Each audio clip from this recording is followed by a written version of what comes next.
To masu kallo da saurare muna yi muku barka da warhaka da fatan 'yan uwa za ku biyo mu sau da ƙafa domin jin za a gudanar da babban taro ayyukan gine-gine a watan Mayu shekara ta 2026 a babban birnin Niamey wato a jamhuriyar Niger.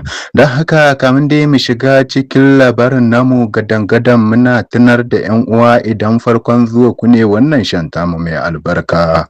Kuna iya leƙa ƙasan bidiyon mu akwai inda aka rubuta abu ne da kalmar Faransanci ko kuma subscribing da kalmar Turanci kuna iya taɓa shi sai ku yi gaba ku danna mana ƙararrawa.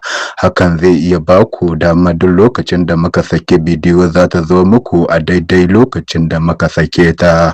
Idan kuma abin ya burge ku kuna danna mana alamar jan ma'ana kuna so. Da haka bari mu shiga cikin labarin namu gadan-gadan. Za a gudanar da babban taron ayyukan gine-gine a watan Mayu shekara ta 2026 a babban birnin Niamey na jamhuriyar Niger. Kamar dai yanda wannan taron za a gudanar da shi a babban birnin Niger wato a jamhuriyar Niger Niamey.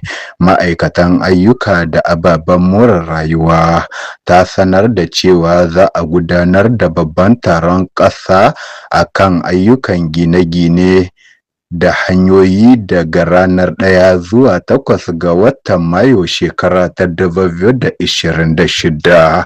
A cewar ma'aikatar wannan muhimman taro ne da zai tara dukkan masu ruwa da tsaki a fannin ababen more rayuwa domin duba irin manufofin da aka aiwatar a baya tare da tantance nasarori da aka samu da kuma matsalolin da ake fuskanta.